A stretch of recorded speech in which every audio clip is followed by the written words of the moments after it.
Sometimes the strongest battles aren't fought on the front lines. They're fought in silence, inside broken hearts, between duty and forgiveness. When a 4-star general lost everything she thought defined her fate, led her to a quiet janitor with worn boots, a hidden past, and the power to change her life in seconds. What happened next would challenge everything she knew about honor, trust, and the true meaning of courage. Before we begin, if stories of kindness, redemption, and second chances speak to your heart, we'd be honored to have you join our channel, Soul Moment Story.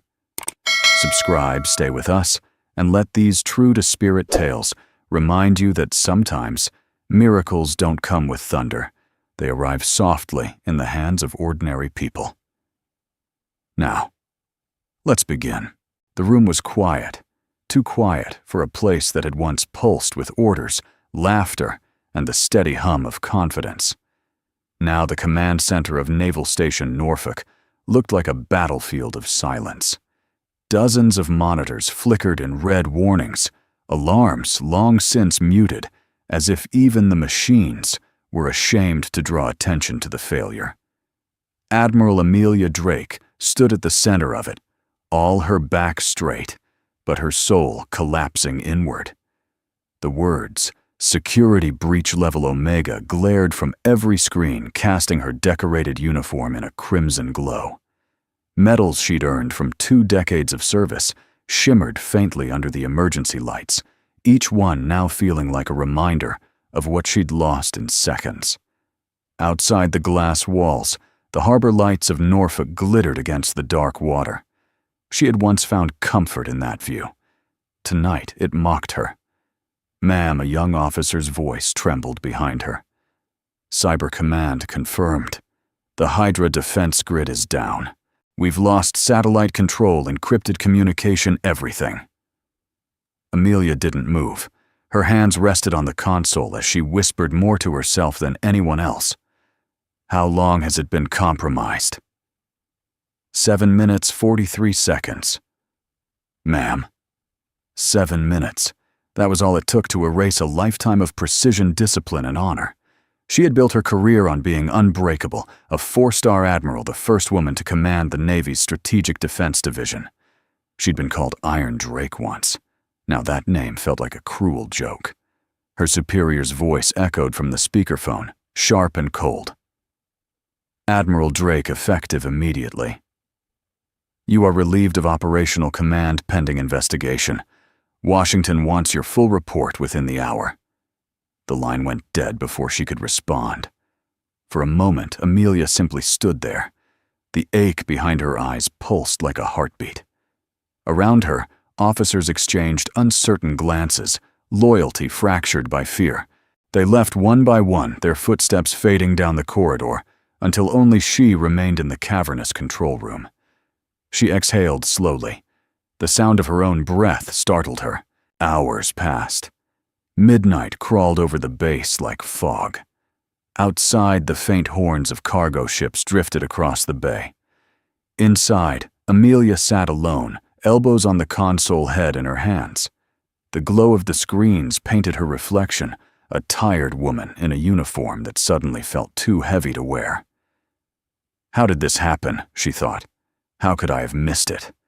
Her life had been defined by control, every mission, every risk measured to perfection. But the truth was more brutal. Somewhere, somehow, she'd stopped seeing the small things. Trust had become protocol, vigilance had become habit, and now the nation's most secure system lay in ruins. The hum of the ventilation system was broken by a quiet clack, the sound of a door. She turned, expecting a technician. Instead, she saw a man pushing a mop bucket through the door, late 40s, tall with a worn olive-green jacket instead of a uniform. His hair was long, tied loosely behind his neck, and his posture carried an odd steadiness, like someone who'd known chaos before and learned to make peace with it. Amelia frowned. "This area is restricted. You're not authorized here." The man stopped, glancing at the shattered order of the room. His voice was calm, unhurried. "Ma'am, the night supervisor said to cover the operations floor. Didn't think anyone would still be here." I said leave. Her tone cracked like ice. He nodded slightly, but his gaze lingered on the nearest monitor. Lines of code scrolled like falling rain, red and black and desperate. Then he murmured almost to himself, "Hydra 7 protocol. That's your failsafe layer, isn't it? Whoever breached you didn't just get lucky, they knew the structure." Her head snapped up. "Excuse me." He met her eyes. Calm, steady, disturbingly sure. The breach pattern. "I've seen it before." Amelia rose from her chair, suspicion flaring. "Who are you?" He hesitated, then said simply, "Name's Daniel Cross. I clean floors now." "Now," she repeated, narrowing her eyes. He exhaled, glancing back at the screen. "Used to serve.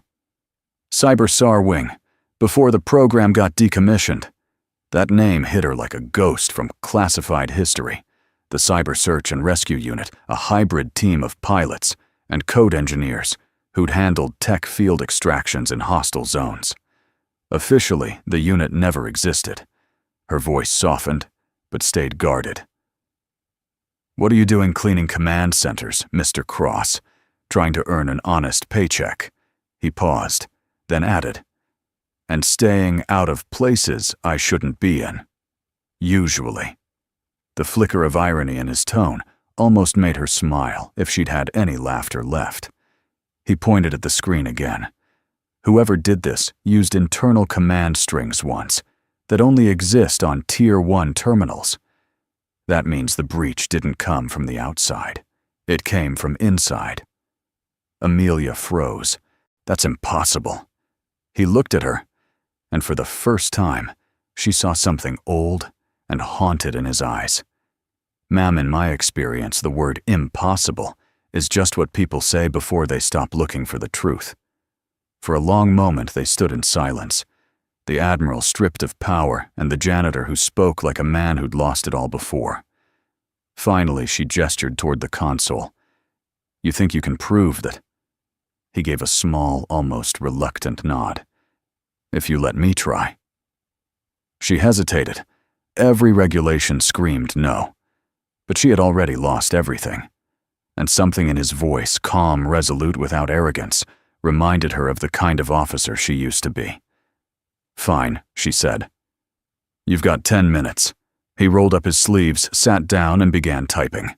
His fingers moved with the precision of someone who still remembered how to save lives by code alone. The room filled with the soft rhythm of keys, clicking, the hum of data streams, and the faint pulse of hope returning to the air. Amelia watched in silence. For the first time since the crisis began, she didn't feel entirely alone. Outside, the first light of dawn began to creep across the water, subtle, hesitant, almost afraid to touch the day that awaited. Inside, a single red warning on the screen turned amber. Then green. Amelia blinked, disbelief tightening her chest. The system wasn't restored, but it was fighting back. Daniel leaned back, breathing slowly. "Told you it wasn't over." And for the first time in years, the Iron General felt something she'd forgotten, existed faith. The morning light poured through the wide glass walls of the Norfolk Operations Tower, slicing through the fading tension of the night. The ocean beyond shimmered gold, and for a fleeting second, Admiral Amelia Drake almost believed the nightmare was over. But the war room told another story. Every console was manned again, but the atmosphere was brittle, like glass, that could shatter at the slightest sound. Officers whispered in corners, glancing between their screens, and the man in the olive-green jacket seated at the central terminal. Daniel Cross, the janitor who wasn't supposed to be there. He didn't look like a man who had just walked into the heart of a military scandal. His movements were calm, deliberate, almost meditative. He had tied his long hair back, revealing a face lined not with age, but with quiet endurance, the kind of look men carried after seeing too much and speaking too little. Across the room, Amelia stood watching, She still wore her uniform, though she had removed her medals before coming back in. The sharpness of her gaze contrasted with the fatigue underneath it. She had been awake for 30 hours, but her mind refused to rest. When the defense board had ordered her to cease all command activity, she had nodded, but something in her gut wouldn't let go. That instinct, the one that had saved fleets and lives, kept whispering that what happened wasn't random. And that whisper now had a name: Daniel Cross. She approached him cautiously. "You're not supposed to be here anymore, Mr. Cross," she said, her tone low but firm. He looked up from the screen, meeting her eyes with that steady calm. "Neither are you, ma'am." Her lips tightened.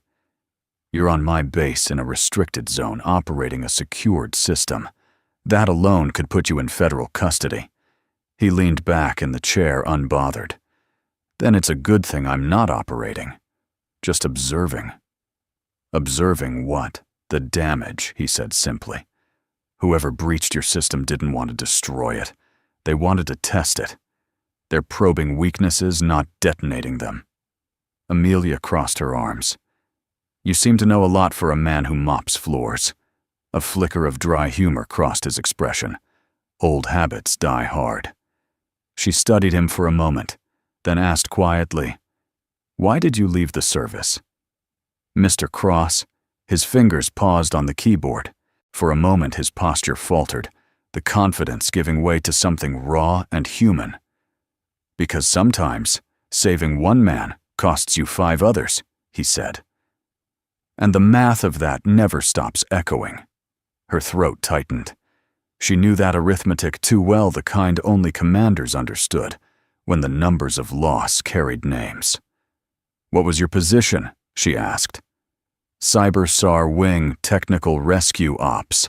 Call sign, Ghost Line." The words struck her memory like lightning. Ghost Line, the pilot-engineer hybrid, who had led the classified rescue in the Persian Gulf 7 years ago. A mission that had ended, with 4 operatives lost, and the program dissolved in silence. "You were that Ghost Line," she murmured. He gave a faint shrug. "Was." Amelia took a slow breath. The realization hit her deeper than she expected. She had once read that mission's after-action report. Ghost Line had been blamed for a decision made under pressure, an attempt to override a crashing drone system that cost lives, but saved data critical to national defense. It was the kind of tragedy that ended careers and haunted souls. "Why didn't you appeal?" she asked. He looked at her for a long moment, then said quietly, "Some battles aren't worth fighting if it means reliving them every day." Amelia said nothing. The silence between them felt almost sacred, 2 people who had both buried something they couldn't name. Finally, she said, "You think this hack is connected to Hydra 7? He nodded slowly. "It's built off the same framework. Whoever did this used knowledge only a handful of engineers would have, which means either someone from the inside defected, or someone higher up is selling keys." "Selling?" she echoed, her brows knitting. He turned one of the monitors toward her. "These traces see that pattern. That's not a foreign cipher. That's domestic routing. Someone's been cloaking transmissions through Navy infrastructure for weeks. My guess, they're cleaning their tracks before your investigation reaches them." The logic made her skin crawl. If he was right, this wasn't just a breach, it was betrayal. And betrayal, Amelia knew, always came from someone you trusted. Hours passed. The room emptied again as night crept in.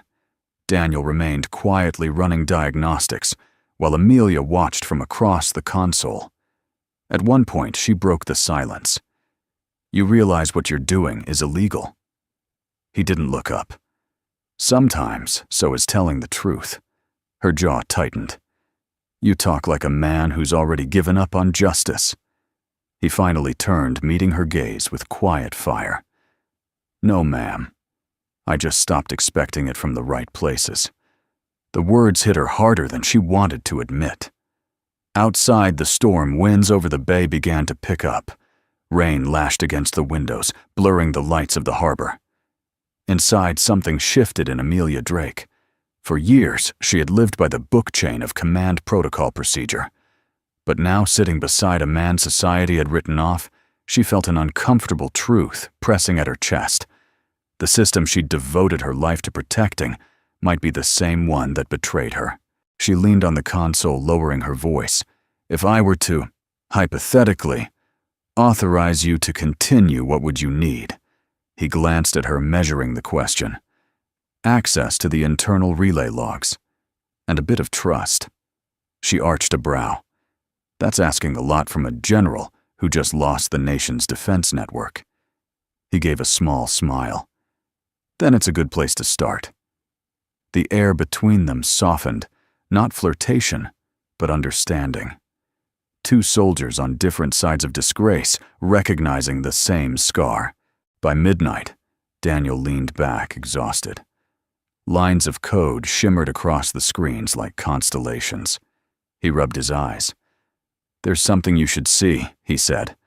It's not conclusive yet, but there's a signature embedded in the breach script and ID tag. She leaned over. Who's he zoomed in? A string of encrypted initials appeared. Her stomach twisted as she read it. C. Collins, her oldest friend, her deputy commander. That's not possible, she whispered. Collins, wouldn't he couldn't. Daniel didn't answer. He just looked at her, his eyes steady but filled with something almost like sorrow. Ma'am, he said gently, sometimes the hardest truth to face is the one that wears your uniform. Outside, thunder rolled across the Atlantic, deep and distant. Inside, the last fragment of Amelia Drake's certainty broke apart. The next morning came gray and cold, washing over Norfolk, like a hesitant apology. The rain from the night before had cleared, but the clouds lingered flat, heavy, colorless. Inside the command tower, the silence was brittle, as if the very air didn't trust itself to move. Admiral Amelia Drake stood by the window, her uniform pressed, but her shoulders no longer perfectly square. The reflection that looked back at her wasn't the unshakable four-star general the Navy once praised. It was a woman whose eyes had seen too much truth in a single night. Behind her, the war room was alive again, but it felt different. Lower-ranked officers whispered nervously. Higher-ups avoided her eyes. She was technically suspended, but she had refused to leave. Power didn't come from titles, it came from resolve. And today, hers was fixed on one man. At the center console, Daniel Cross, Ghostline, was setting up a terminal configuration with quiet precision. His sleeves were rolled up, revealing arms lined with faint scars that looked more like memories than wounds. His expression was calm, detached, but his movements carried a focus that commanded the room. He didn't belong there, and yet somehow he belonged more than anyone. Mr. Cross, Amelia said, stepping closer. You realize what you're about to do is against at least 5 federal statutes. He didn't look up. Ma'am, with respect, I've broken more dangerous things than statutes. She folded her arms. You don't need to impress me. He typed a few more commands, then said softly, Not trying to. Just trying to give you your command back. Something in his tone, quiet, resolute, almost humble, unsettled her. More than any outburst could have. Walk me through this, she said, forcing her voice steady. Daniel nodded toward the main display. Hydra 7's neural firewall wasn't breached. It was bypassed. Think of it as someone walking through a locked door because they had the right key. The problem isn't outside attackers, it's the key itself, and you think you can rebuild it. Not rebuild, he said, leaning forward. Wake it up. She frowned. Wake it up, he turned to face her, then his eyes sharp. Hydra 7 was designed to adapt to human command instincts. It was built with adaptive AI threading, but that part of the code was never officially activated. I wrote part of it. It's how I know what to look for. Amelia blinked. You wrote it. He nodded once. 7 years ago, before the crash in the Gulf, the room fell utterly silent. Officers exchanged glances.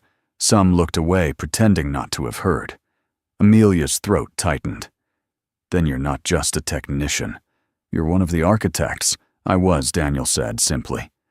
Before they buried the project, and me with it. He began typing, his fingers moving faster. Now the rhythm hypnotic. On the giant screen, code streams danced like a living pulse. Red lines turning orange, then yellow, the first signs of life flickering through the digital veins of the system. Amelia watched, torn between awe and disbelief. He wasn't just repairing. He was communicating. The way his eyes tracked the data, the way his breath steadied before executing a line, it was like watching a musician coaxing sound out of silence. The other officers leaned in. No one spoke. Then suddenly alarms flashed again. The room filled with warning lights. Hydra 7 rejected the override attempt. Abort sequence, a technician shouted. It's triggering lockdown mode. Daniel didn't move. His eyes stayed on the screen. His hands never hesitated. Cross, Amelia snapped. It's going to cascade. Trust me, he said. His tone calm, anchored like someone who had already made peace with consequences. The words silenced her. Against her own instincts, she stepped back. He entered one last line of code. Hydra wake, command, ghost line, override. The system froze. Every screen turned black. For 3 long seconds, the room held its breath. Then softly, impossibly, the green lights returned. Hydra 7 rebooted itself, patching the corrupted cores. The main network interface flickered from offline to stabilizing. A cheer broke out across the room. Officers who had avoided Amelia all morning now looked to her eyes wide, voices rising with disbelief and relief. The Navy's most critical defense system was coming back to life, and at the center of it all sat the janitor, who wasn't supposed to be there. His expression unreadable, his hands trembling just slightly. Amelia's voice softened. You did it. Daniel exhaled slowly. We did it. The room buzzed with renewed purpose, but Amelia stayed still. She watched Daniel as he checked the secondary modules, his focus unbroken. Finally, when the others stepped out to report the preliminary status, she approached him. You risked everything. Why, he looked at her, and for a moment his guarded composure faded. Because I've seen what happens when good systems fail good people, and I wasn't going to let that happen again. There was pain behind the words, a quiet, enduring ache. She realized that the man before her wasn't just haunted by the past. He was still carrying its weight step by step through every night shift and every mop stroke. Your unit, she said gently. The one in the Gulf. What really happened? He hesitated, then answered in a voice that barely rose above a whisper. Command pulled the plug mid-operation. We were in the middle of an extraction, 2 pilots down. 1 trapped in enemy code interference. I went in to stabilize the feed. We got the data, but not the men. He paused. After that, they needed someone to blame. I didn't fight it. Amelia's gaze softened. Why not? He gave a sad half-smile. Because ghosts don't argue with the living, ma'am. For a moment, she couldn't speak. Outside, the sky finally broke open, the sun spilling across the bay like gold through cracks in gray. Ghost line, she murmured almost to herself. You brought the system back to life. He met her eyes. No, Admiral. You brought the trust back. Systems can't do that. They stood there in the hum of machines and the light of a new day. 2 souls who had both lost everything, but perhaps in this moment had found something again. Amelia extended her hand. Stay with me, Mr. Cross. I want you on this case officially. He looked down at her hand, then up at her face. The offer was more than professional. It was an invitation to believe again. I'm just a janitor, he said softly. Her voice was steady. Not anymore. For the first time since her fall from command, Admiral Amelia Drake smiled, not the rehearsed smile for cameras or subordinates, but something fragile and human. And in the reflection of the glowing screen, Daniel allowed himself a quiet breath of peace. The ghosts in his past didn't vanish, but for the first time they seemed willing to rest. The war room lights dimmed to standby, and the Hydra 7 interface displayed a single restored command: status trust rebuilt. Night returned to Norfolk like a familiar ache. The storm had passed, leaving behind a heavy calm that pressed against the walls of the command tower. The lights inside were dimmed, the hum of machines soft and rhythmic, like the slow heartbeat of a wounded beast still fighting to live. Amelia Drake stood by the edge of the operations floor, the glow of data screens flickering across her face. She hadn't left since the morning's restoration. Officially, she was still suspended from command. Unofficially, the entire base was holding its breath, waiting for Washington's next move. And yet she couldn't leave. Not tonight. Across the room, Daniel Cross Ghostline was hunched over the console. Sleeves rolled up, his concentration absolute. The man who once mopped these floors was now rewriting the very code that defended the nation. The glow of the monitors caught the faint lines on his face, turning him into a figure carved out of resolve. For the first time in years, Amelia found herself curious. Not about his skills, that much she had already seen, but about the man himself. "You haven't slept in 2 days, she said, her voice carrying softly through the room. Daniel didn't look up. "Neither have you," she smirked faintly. "I'm the one under investigation." "What's your excuse?" He paused, hands hovering above the keyboard. "When I stop moving, the memories start moving instead." The honesty in his tone caught her off guard. He turned to her, then the blue light of the screen reflecting in his eyes. "What about you?" he asked. "What keeps a 4-star general in a room she's been told to leave?" Amelia hesitated, then exhaled. Pride. Duty. "Take your pick." Daniel gave a quiet half-laugh. "I stopped believing in pride a long time ago. It doesn't keep you warm." "No," she said, looking away. "But it's what they taught us to live on." They stood there for a moment, 2 soldiers without orders, clinging to the remnants of purpose. Amelia walked closer, glancing at the lines of code streaming across the screen. "What are you searching for?" "The origin of the breach," and he leaned back in his chair. "It's buried deep. Whoever did this knew the system inside out. It's like chasing ghosts in a storm." A shadow passed through her eyes. "You mean Collins?" He hesitated. "You said it, not me." "Collins has been my deputy for 20 years, she said quietly. "We served in the Gulf together. He was there when my ship was hit. Her voice caught, then steadied. "He wouldn't do this." Daniel didn't respond. His silence said everything it needed to. Amelia's tone hardened. "You think I'm blind?" I think he said carefully that trust makes better soldiers than suspicion, but worse survivors. His words landed like a truth she didn't want to face. She turned away, gripping the railing. For years, she had built her identity around loyalty. Her people, her navy, her country. Now the foundation beneath that loyalty was cracking, and she wasn't sure what would be left when it broke. An hour later, the rain began again, soft and steady against the glass. Daniel shut down one terminal, rubbing the bridge of his nose. "We're running in circles tonight. Maybe we both need air." Amelia managed a faint smile. "You're telling a general when to rest now. Someone has to." They stepped out into the corridor, the hum of the base faint behind them. The hallway lights cast long reflections on the polished floor. For a moment, Amelia noticed the janitor's cart still parked by the door, his mop leaning against the wall as if waiting for him to return to the simpler version of his life. "Do you miss it?" she asked suddenly. He turned, surprised. "Miss what?" "The sky.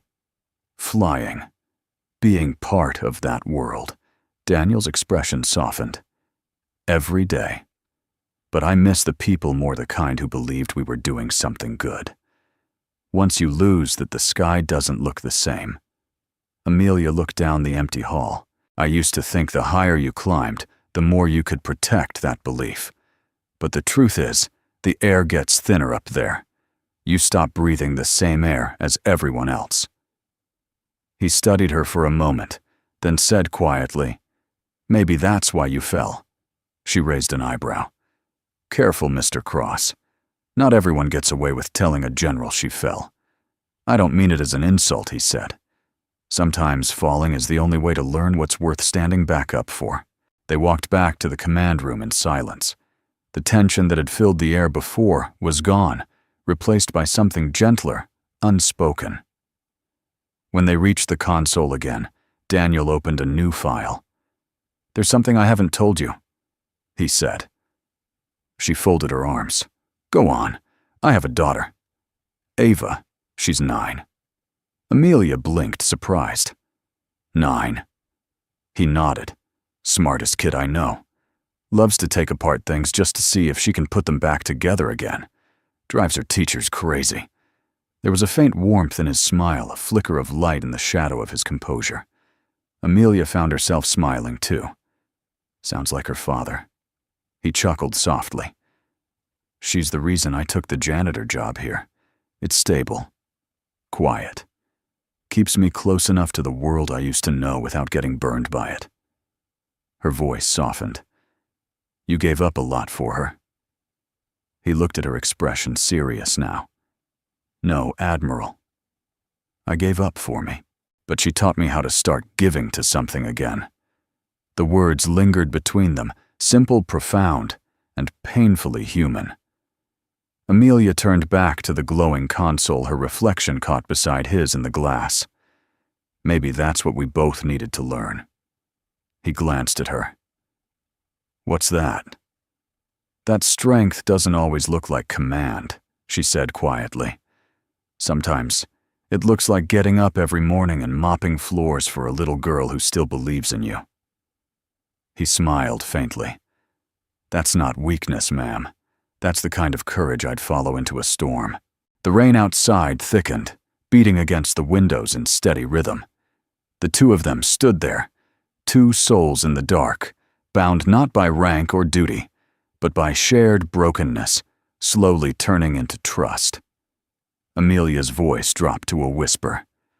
"Thank you, Daniel, for reminding me what it means to believe again."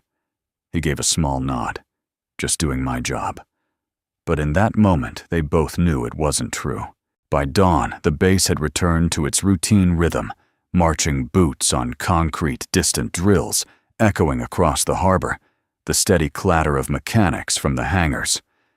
To anyone outside the chain of command, it was just another day at Naval Station Norfolk. But inside the steel and glass tower, something invisible had shifted. The Navy's most advanced defense system had been saved by a man who wasn't supposed to exist. And the Navy's most decorated admiral was now living on borrowed time. Amelia Drake had not slept. The night had been a blur of encrypted files, internal briefings, and calls from Washington, none of which brought clarity. Her suspension still stood. The review board was moving faster than expected, and though no one dared say it aloud, the implication was clear. Her career was hanging by a thread. She looked across the command floor. Daniel Cross was back at the terminal, a cup of black coffee cooling beside him. His presence was unofficial, but tolerated. Everyone had seen what he'd done the night before. Word had already begun spreading through the base, the janitor who brought the Hydra 7 system back online. Some called him a miracle.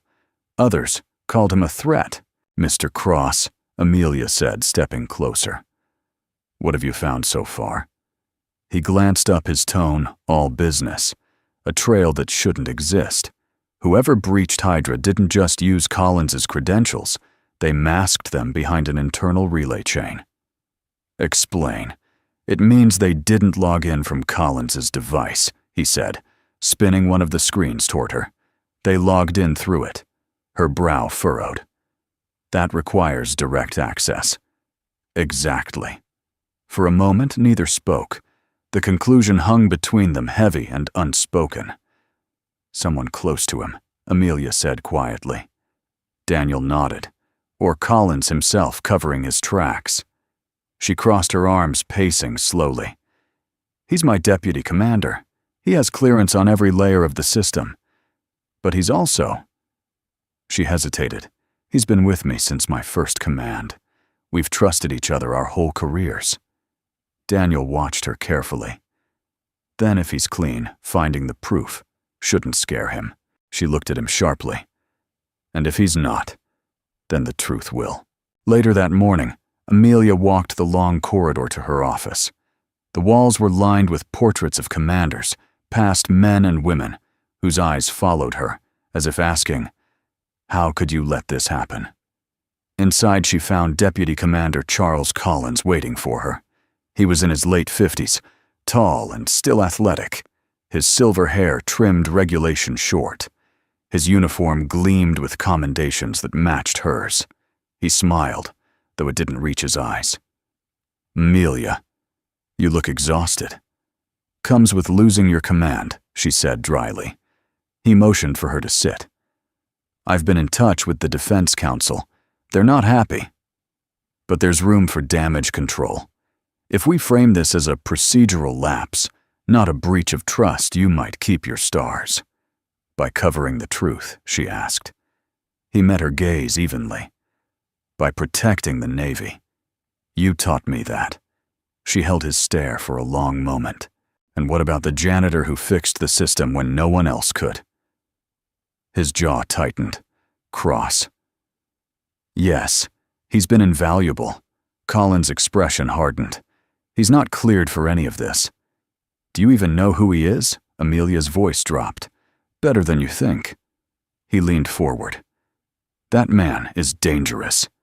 I ran his name through old files.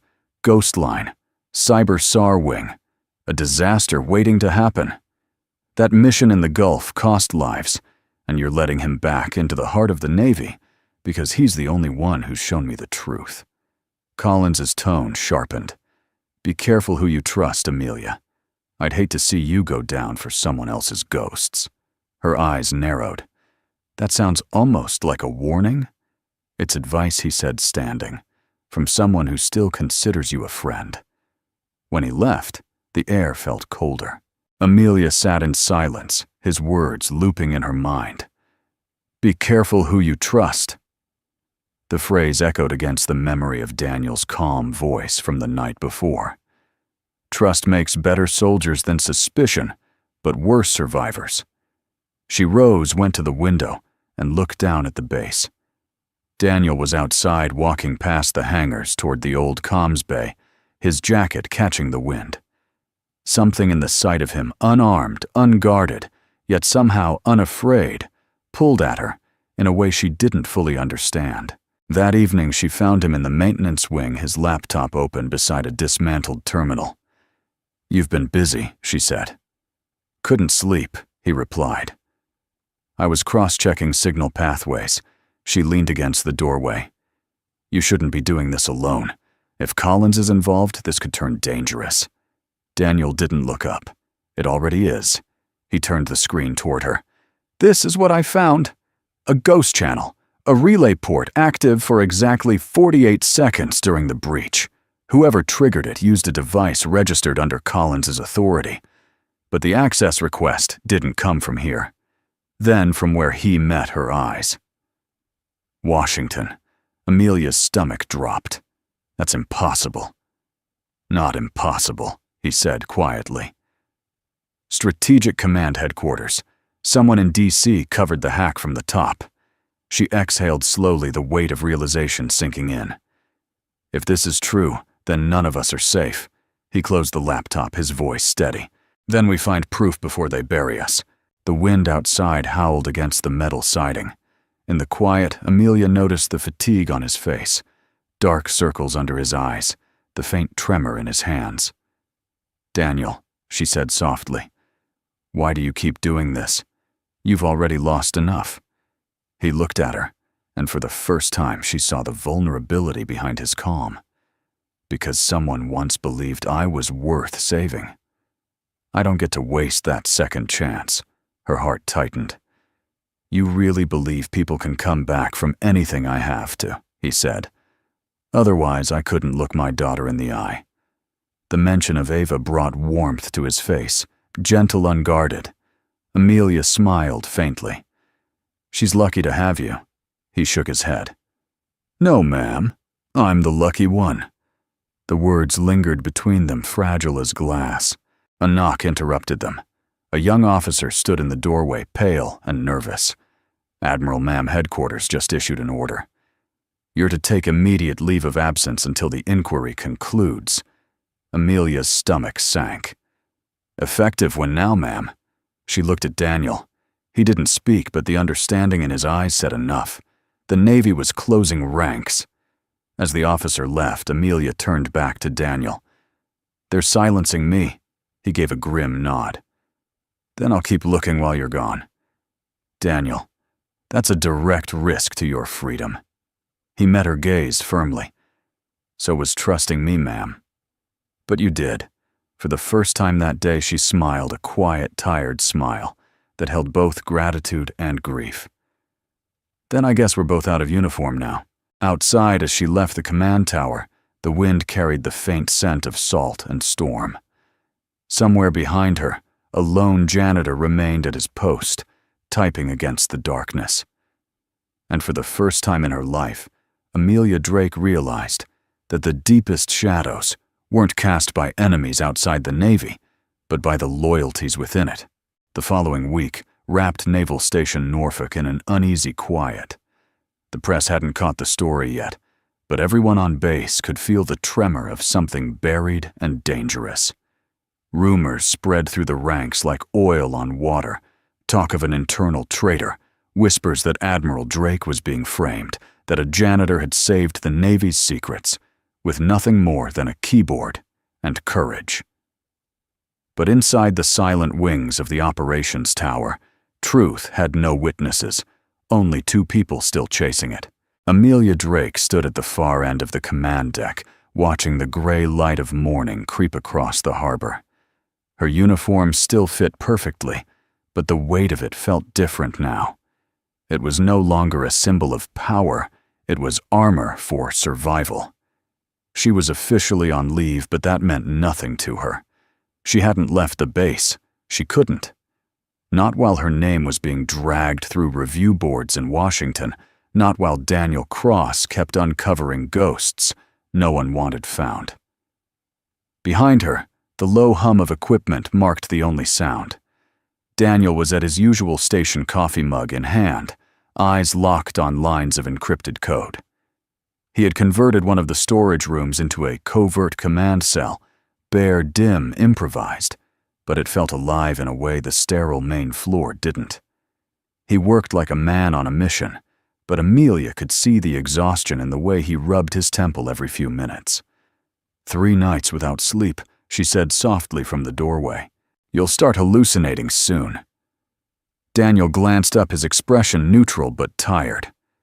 "That's assuming I haven't already." She stepped closer, leaning against the console. "Anything new?" "Plenty of noise," he replied. "Little signal? Whoever set this up knew what they were doing. I found layers of false logs buried inside the Hydra framework, digital mirages meant to point in the wrong direction."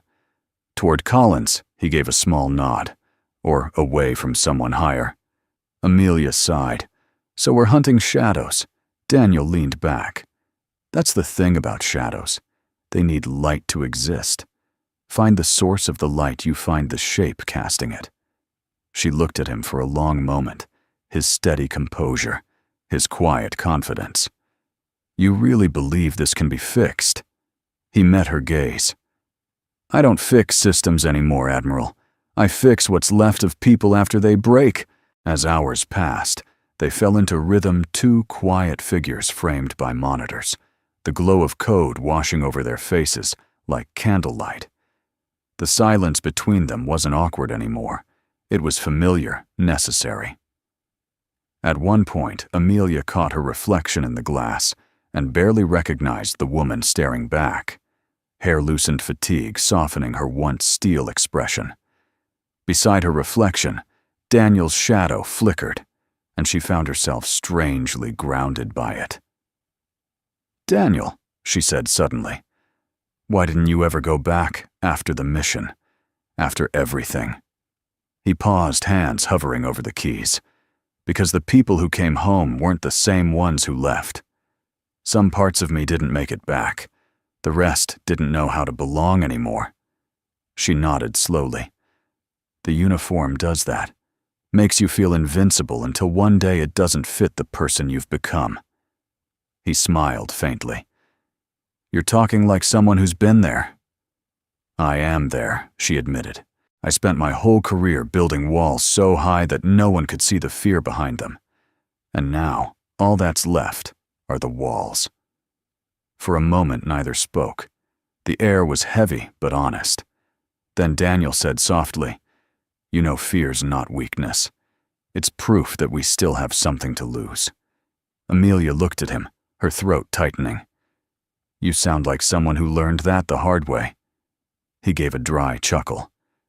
"Ava taught me that." Her lips curved in surprise. "Your daughter?" He nodded.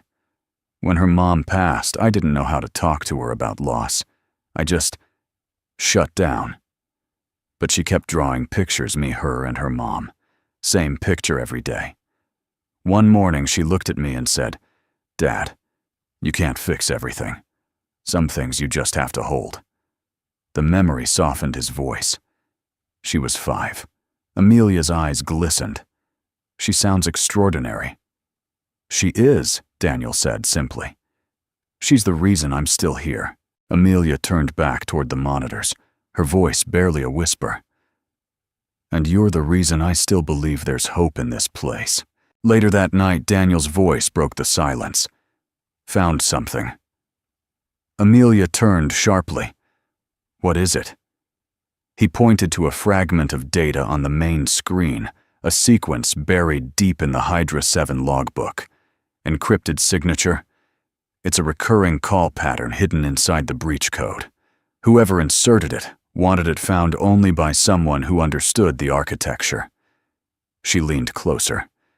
"Can you trace it? I can try." He began typing, eyes narrowing in focus.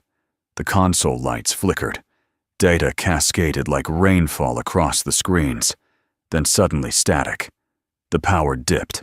The hum of the machines sputtered. "What's happening?" Amelia demanded. "Someone's counter-tracing the signal." Daniel said, his tone calm but urgent. "They're trying to erase the log in real time." He moved, fast hands flying over the keys, redirecting the data stream through backup relays. The system hissed and beeped, heat rising from the processors.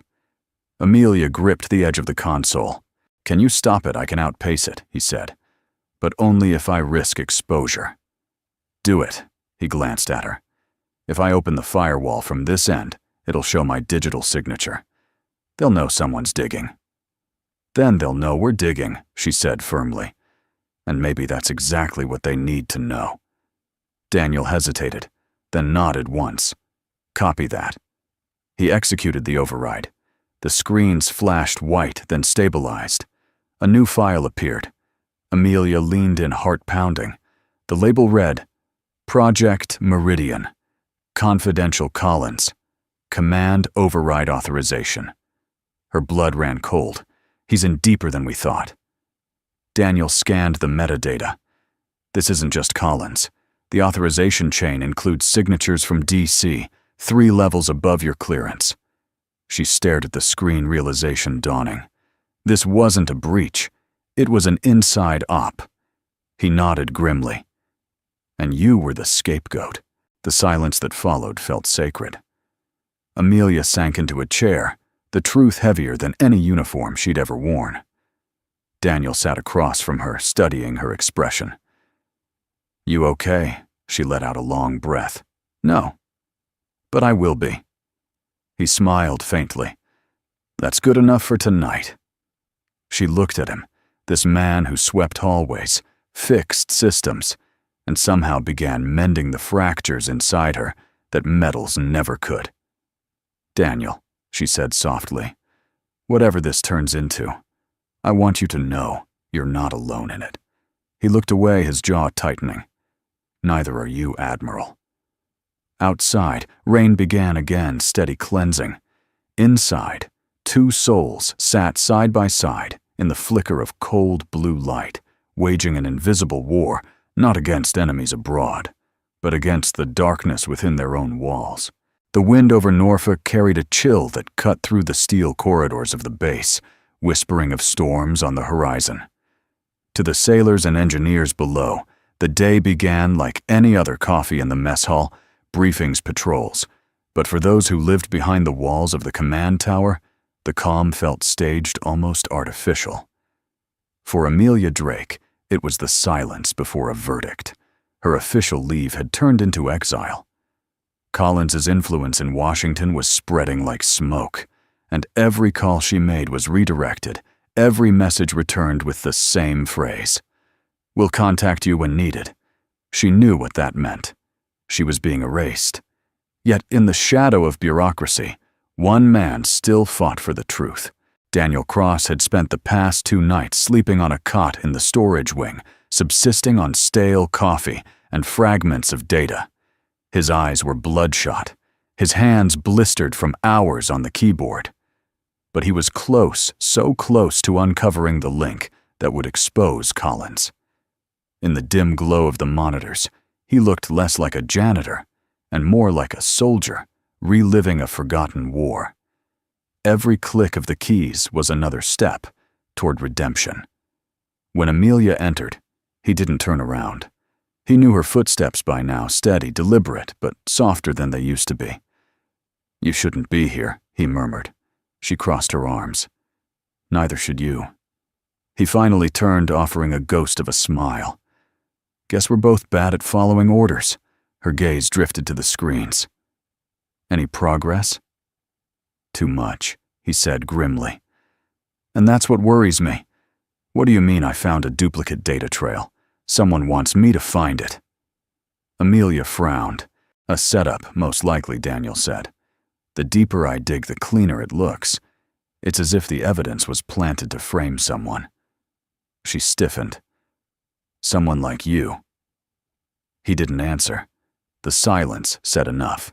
An hour later, the knock came. Sharp. Authority in every strike.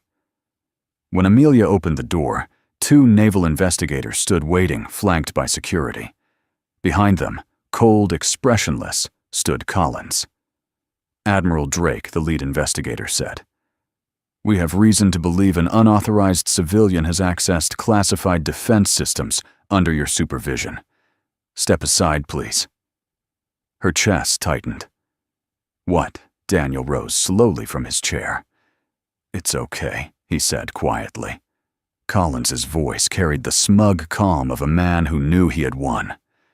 "You've gone too far, Amelia, allowing a discharged operative to handle military code. You compromised national security." "You're the one who compromised it," she snapped. "Daniel exposed your false trail." "False trail," Collins echoed with a faint smile. "Funny, because the digital signature leading to the breach traces directly to him." He nodded to the investigator, who projected a file onto a nearby screen. It showed the Hydra 7 logs code streams marked with one name, Cross.DN0715. Daniel's face went still. "That's not possible." Collins stepped closer, lowering his voice. "You of all people should have known better, Ghostline. The Navy doesn't forget its ghosts, it buries them." The words hit like a physical blow. 2 officers moved in. The click of handcuffs cut through the air like thunder. "Stop this," Amelia shouted. "He's innocent." The investigator ignored her. "Daniel Cross, you are under arrest for unauthorized access, cyber espionage, and tampering with federal systems." As they pulled him toward the door, Daniel looked back at her. His expression was calm, not of a man defeated, but of one who had expected this moment all along. "Don't fight them," he said softly. Her eyes burned. "I can't just listen to me," he interrupted. "If you stop now, they win. If you keep going, the truth will surface. You know where to look." "Daniel," he smiled faintly, "if you can't trust me, at least trust what we built together." And with that, he was gone. The door slammed shut behind the officers, leaving the room echoing with absence. Amelia stood motionless, the sound of his words still hanging in the air like static. "If you can't trust me, at least trust what we built together." She turned to the screens. The Hydra system interface remained open, humming faintly. Daniel's last line of code still blinked at the bottom of the terminal. DC0715 Tautas. Access log pending verification. It wasn't just a system tag, it was a message. That evening, the base corridors felt colder. The rumors had already started. The janitor was a hacker. Drake's lost it. Collins cleaned house. She walked past the salutes and whispers, her jaw tight, her mind already working through the possibilities. Daniel's arrest wasn't the end. It was the distraction Collins needed to bury the last trail. But there was something he hadn't counted on. Amelia Drake was no longer a general bound by rank. She was a soldier, stripped of everything but her will. And she had nothing left to lose. Later that night, she sat alone in her quarters, the soft glow of a single desk lamp illuminating the scattered papers. Among them lay a photo Daniel with a young girl on a sunlit pier. Ava Cross, age 9, scrawled on the back in faded ink. She traced the writing with her finger. "If he trusted me," she whispered, "then I owe him the same." Outside, thunder rolled again, low and distant. A storm was returning to Norfolk. Amelia stood, her resolve hardening with every heartbeat. She slipped on her coat, pocketed her clearance badge, and glanced once more at the window, the lights of the base flickering against the dark sea. Somewhere out there, Daniel was behind bars. Somewhere higher up, Collins was celebrating victory. And somewhere inside Hydra's digital veins, the truth was still pulsing, waiting for someone brave enough to see it. Amelia Drake took one last look at the empty room and murmured to herself, "You taught me to trust again, ghost line. Now I'll prove you were right." Then she stepped into the night. The wind howled over the Chesapeake as dawn crept over Norfolk, the kind of gray light that made the sea and sky look like one vast, uncertain surface. Inside her quarters, Amelia Drake sat motionless, the steam from her untouched coffee curling into the air like a fading prayer. Daniel Cross had been gone for 24 hours. No official statement, no hearing, no defense. He had simply vanished into the machinery of military justice, another ghost erased from the system. She'd spent the night replaying every moment between them, his calm under fire, his quiet humor, his eyes when he spoke of his daughter. A man who'd lost everything yet still believed in decency. No one that steady could be a traitor. But belief wasn't proof, and without proof, belief was useless.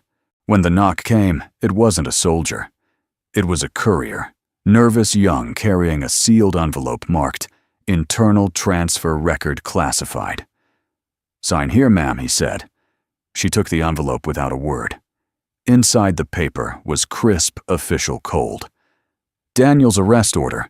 It listed the evidence against him: system breach, signature security override traces, Hydra 7 infiltration logs, all clean, precise damning, except one line near the bottom.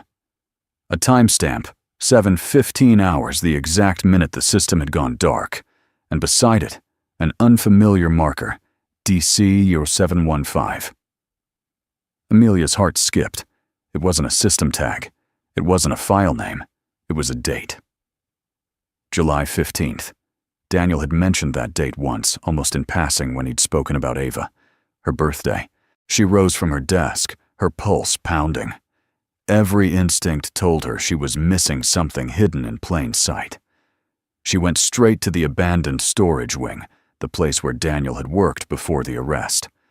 The door was sealed with caution tape, but authority still carried a ghost of weight when it wore 4 stars. Inside, the air smelled of dust and burnt wiring.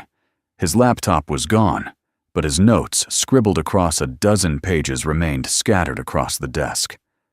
Amelia sat sorting through them, strings of code, handwritten variables, coordinates, and there circled twice in pen DC-0715. Beneath it, a message in his handwriting. "If you see this, trust the pattern, not the proof." She stared at it, mind racing. What pattern?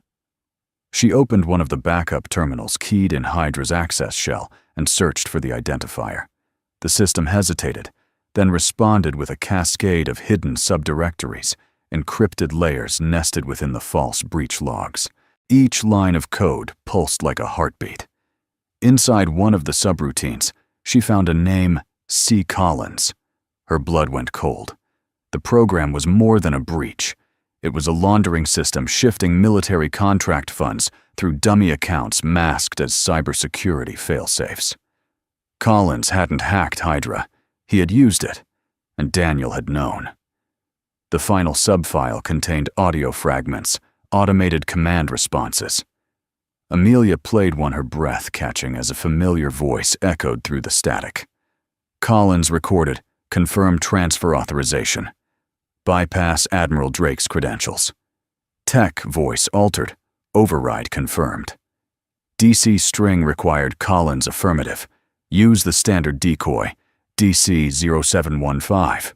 The words hit like a thunderclap. The code wasn't Daniel's mark. It was Collins's decoy, his signature of betrayal. Amelia sank back in the chair, stunned. He framed him. It took her another hour to compile the fragments into a single decrypted file. The evidence was airtight, but it would mean nothing if she couldn't get it out. Collins had already sealed her access privileges. The entire network was under his control.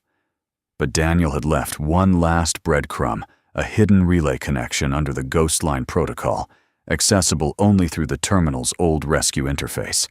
She typed it manually. Her hands shook, but her focus never wavered. Override Ghost Line. Access Auth Drake. Confirm key Ava 715. The screen flickered, then opened. A final note appeared. Daniel's voice synthesized through the system. "If you're hearing this, you found it. I knew Collins would use my name. He's not after the system, he's after control.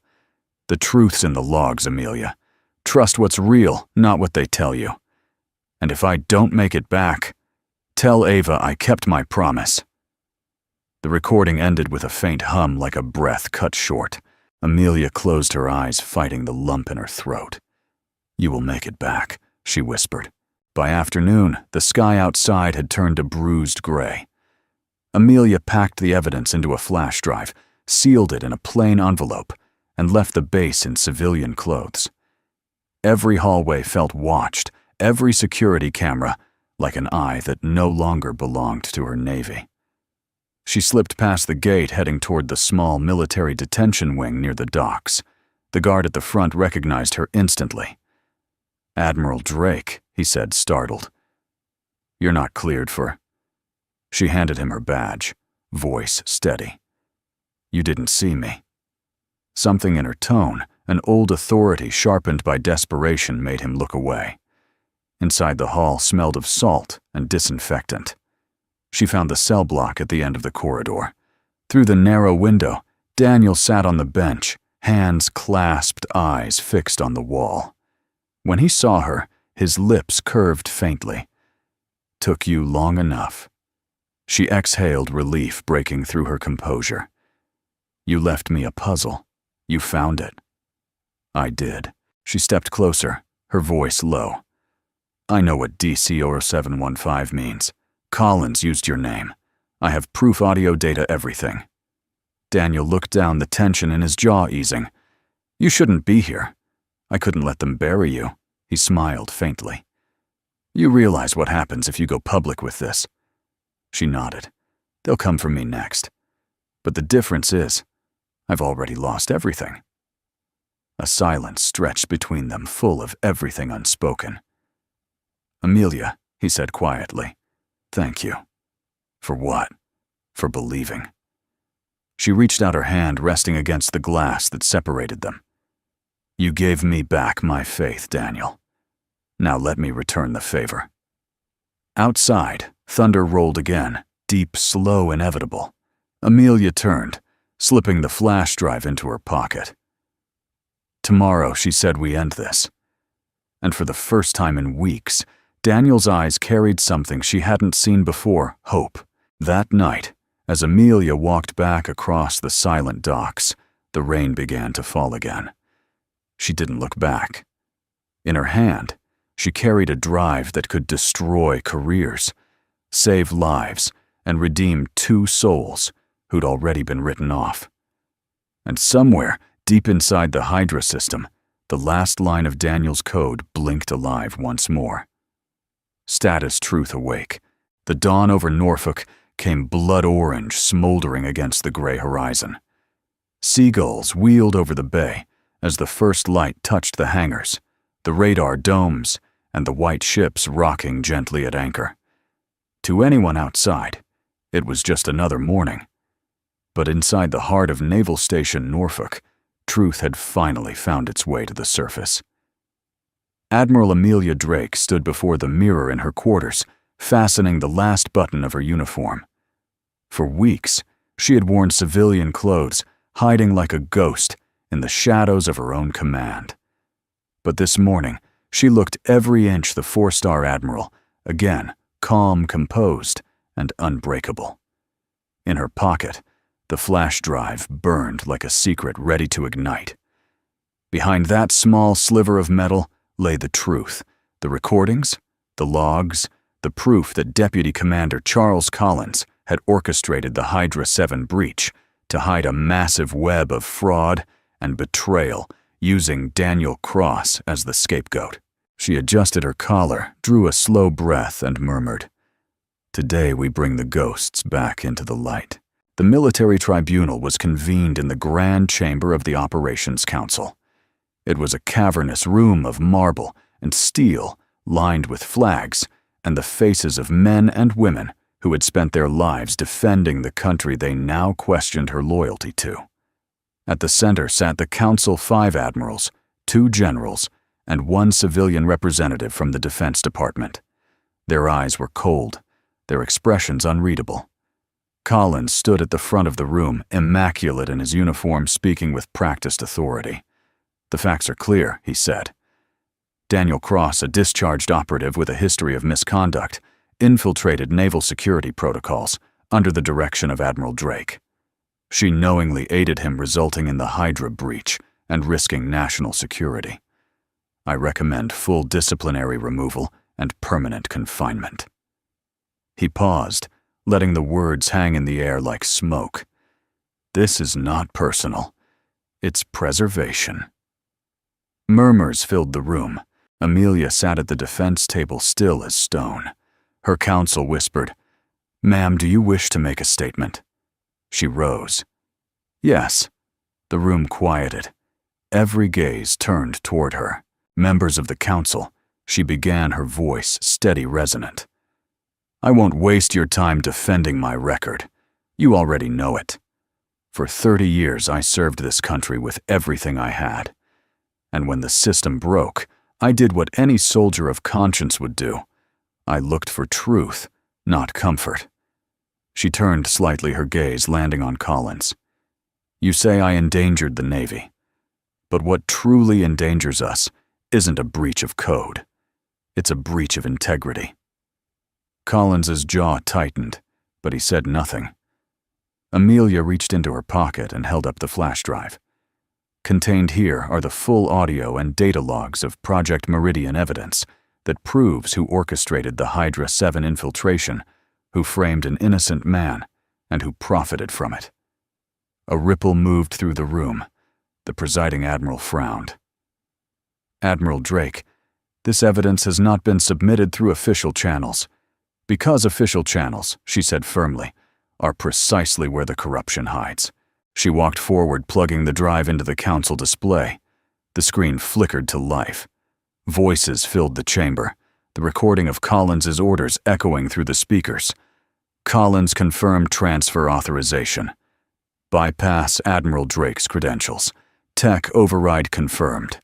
DC string required Collins affirmative. Use the standard decoy, DC's 715. A collective gasp rippled through the hall. Collins's face drained of color. Amelia didn't look at him. Her voice remained quiet but cutting. The decoy code wasn't Daniel's mark. It was your signature, Commander. You used Hydra to cover an internal laundering operation and scapegoated the only man capable of uncovering it. Lies, Collins snapped, but his voice cracked. This is fabricated. Amelia turned toward the council. You can verify the encryption chain yourself. It was buried within the Hydra failsafe written in Ghostline's original architecture. Only its creator could have found it. The presiding admiral leaned forward. Ghostline Amelia nodded. Daniel Cross. The man you imprisoned. Outside the chamber, guards rushed in, bringing a restrained Daniel through the doors. His uniform was gone. He wore standard-issue khaki wrists, bound eyes calm. When he saw Amelia, he smiled faintly, a spark of disbelief and gratitude flickering in his gaze. The council chair motioned. Release him. The guards hesitated, then obeyed. Amelia stepped aside as Daniel approached the console. Show them, she said. He sat down, fingers flying over the keyboard. The room filled with the rhythmic pulse of code. Hydra keeps an immutable echo log, he explained. Even deleted records leave traces. You just have to know where to listen. Within seconds, the screen filled with cascading data, each line a digital footprint of Collins's transactions, time-stamped and verified. Bank transfers, offshore routing, command authorizations, enough evidence to unravel the entire conspiracy. When the last line appeared, Daniel leaned back and said softly, Ghosts don't lie. The council chamber fell into stunned silence. Collins made a desperate move. This is manipulation, he barked. He's a disgraced technician. Nothing he says is admissible. But Amelia stepped forward. Then let the system decide. The presiding admiral, her voice cold and measured, said, Commander Collins, you are hereby relieved of duty pending full investigation. Guards escort him out. As the soldiers moved in, Collins turned to Amelia, his mask of control crumbling. You think this redeems you? He hissed. You're just as blind as the rest of them. The system will eat you alive, Drake. She met his glare evenly. Then let it choke on me. The guards dragged him away. When the door finally closed, the council chamber erupted in subdued whispers. But Amelia didn't hear them. She looked only at Daniel. The presiding admiral cleared his throat. Mr. Cross, he said. On behalf of the United States Navy, your record of discharge is rescinded. You are reinstated with full honors and cleared of all charges. The council recognizes your service and your integrity. Applause rose quiet at first, then swelling. Daniel stood still for a moment, unsure what to do. He looked at Amelia. She nodded. He turned to the council and said simply, I didn't do it for reinstatement. I did it because she believed when no one else would. Then softer, just enough for Amelia to hear, he added, no one should have to fight alone. As the chamber emptied, Amelia and Daniel stood together by the window, watching the morning sun glint off the harbor. The storm had finally passed. You could have left, she said quietly. You had every reason to walk away. He smiled faintly. And missed the best comeback in Navy history. She laughed softly, the sound unguarded. You know you could still have a future here. He shook his head. I already do. She tilted her head. Where? He looked out at the sea, eyes reflecting the light. Wherever someone still believes a broken system can be fixed. Amelia smiled, a rare, genuine warmth spreading across her face. That sounds like something Ghostline would say. He met her gaze. Maybe it's time Ghostline finally lived up to his name. They stood there, two soldiers reborn, not through victory, but through faith restored. The sea outside Naval Station Norfolk was calm again, a rare stillness after weeks of wind and storm. Sunlight spread across the water in soft gold, painting the docks and carrier decks with peace. For once, there were no alarms, no hurried footsteps, no whispers of betrayal, only the hum of morning life returning to rhythm. Inside the administration building, Admiral Amelia Drake walked through the hallways, as though she were seeing them for the first time. Every salute she received felt different, now not out of fear or duty, but respect. Real respect. It had been 3 days since the council exposed Collins and cleared Daniel Cross of all charges. The news had spread across the Navy like wildfire. Some called it the Norfolk Miracle. Others whispered that fate had simply decided to give justice one more chance. But Amelia knew better. It hadn't been fate. It had been faith. Quiet, stubborn faith from a man who'd already lost everything. She reached her office and paused at the door. The air smelled faintly of coffee and paper, the ordinary scent of order restored. Yet something new sat on her desk, a small box, polished wood, wrapped in a plain envelope. Her name was written on it in neat, steady handwriting. From Daniel Cross. She sat down and opened the box. Inside lay an old Navy medal tarnished, the ribbon slightly frayed. A folded note rested beneath it. Admiral, you found truth when no one else dared to look for it. This medal was mine once. I earned it before I learned what real courage was. Now I think it belongs to someone who showed me. Ghostline. Amelia smiled, blinking away the moisture that gathered in her eyes. She ran her thumb over the medal's engraved words, valor beyond duty. A knock sounded at the door. Come in, she said, her voice steady again. Daniel stood there, dressed in his reinstated Navy uniform, freshly pressed, simple and unfamiliar on him after years of absence. But beneath the formality, he was still the same man, calm, grounded, with eyes that carried too much life to ever be ordinary again. She rose. You didn't have to return, that she said, gesturing to the medal. He smiled faintly. Didn't feel right keeping it. You're the one who fought the real battle. Amelia shook her head. You fought harder. You fought the one inside. He gave a small laugh. You make it sound noble. It just felt like surviving. Sometimes surviving is the noblest thing we can do, she said softly. He glanced around the room, then set a small folder on her desk. This came through the system this morning. Clearance for my next assignment.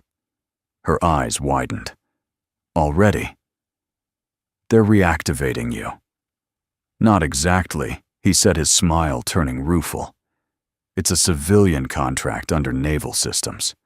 Training Division. I'll be working on a program for veterans rehabilitation using tech to help guys who've seen too much find their footing again. Amelia's lips curved. That sounds like something you would build. He shrugged lightly. Guess I'm done hiding behind a mop bucket. She looked at him thoughtfully. And Ava, his face softened at her name. She's thrilled. Says she finally gets to tell people her dad's not a janitor anymore. Amelia laughed quietly. Careful, she might miss the simpler version of you. He nodded, smiling. Maybe. But I'll still make time to clean her messy room. Some habits are worth keeping. For a moment, neither spoke. The quiet between them was peaceful now, not burdened by secrets or guilt. Outside the window, the harbor gleamed like a new beginning. Amelia turned toward him, her tone more personal. Daniel, I want to ask you something. He met her gaze. Anything. Why did you stay after everything, the accusations, the arrest? You could have disappeared. No one would have blamed you. He looked down at his hands, then back at her. Because somewhere between losing everything and meeting you, I realized something. The world doesn't get fixed by people who run. It gets fixed by the ones who stay even when staying hurts. Her chest tightened. And did it every second, he said quietly. But it was worth it. Amelia's eyes softened. You've given me something I didn't know I'd lost hope. And you gave me something I didn't think I deserved trust. A soft knock interrupted them. The door opened, and a young aide entered carrying a small case. Permission to deliver, ma'am. Go ahead, Amelia said. The aide placed the case on the desk and stepped back. Inside was a newly minted medal, silver and blue, its inscription gleaming under the morning light. Medal of Distinguished Service. Amelia looked at Daniel. It's yours. He froze. Admiral, I can't. You can, she interrupted. And you will. She lifted the medal and pinned it gently onto his uniform. For saving the system twice, once with your hands and once with your heart. The room fell silent. Daniel swallowed hard, his voice low. Thank you, Amelia smiled. You earned it. For a long moment they stood by the window, side by side, watching the sunlight spread across the base. Below, sailors moved in perfect formation, their silhouettes crisp against the deck. Strange, isn't it? He said softly. All this chaos, and somehow it ends in peace. She nodded. Maybe peace isn't the absence of conflict. Maybe it's what happens when people like us finally stop fighting the wrong battles. He smiled, looking at her. What happens now, Admiral? She thought for a moment. Now we rebuild. Quietly. The right way. He turned toward the door. And you. She glanced at the medal on his chest, then back at her desk, the box, with his old one still open, gleaming faintly in the light. I think I'll keep that one, she said softly. A reminder that strength doesn't always wear rank. Daniel nodded. Then I'll keep this one for the same reason. As he left, she called after him. Cross.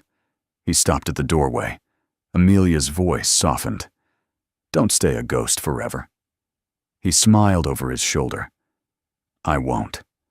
Ghosts only stay where they're needed. Then he was gone, his footsteps fading into the hum of morning duty. Amelia turned back to the window. The ships glided slowly through the harbor, sunlight rippling on their hulls. She exhaled long and steady. The war was over. Not the one fought with code or commands, but the one fought inside between doubt and faith loss and redemption. On her desk, 2 medals lay side by side, one new one old. Between them, a note in Daniel's handwriting. Sometimes the people who sweep the floors are the ones who keep the world standing. Amelia smiled. You were right, Ghost Line, she whispered. Outside, the flag over Norfolk caught the wind, and the day began again, quiet, strong whole. The morning mist drifted low over the Norfolk shoreline, soft and golden, carrying the scent of salt and fuel from the nearby docks. It was too early for the noise of drills or the shouts of sailors, yet the air pulsed with quiet life. The station once fractured by suspicion and betrayal breathed in peace again. Admiral Amelia Drake stood at the observation deck overlooking the harbor, her white uniform sharp against the blue-gray dawn. The light painted her face in gentle hues, softening the hard lines that months of war, visible and invisible, had carved there. Behind her, the base hummed awake.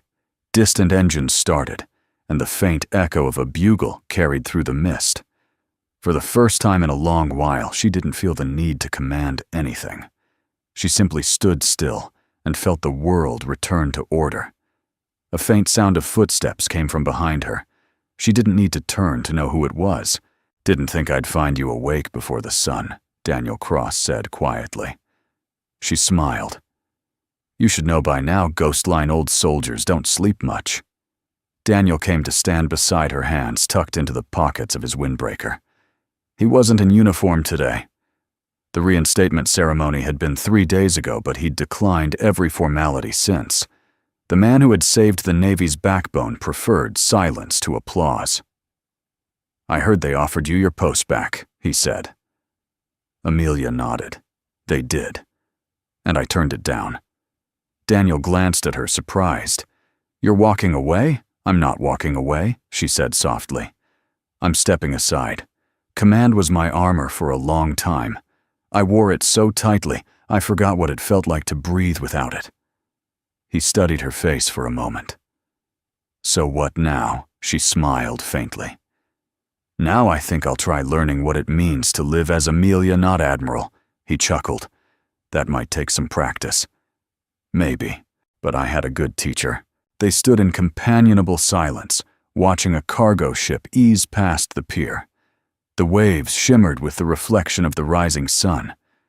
Daniel leaned on the railing, his eyes soft.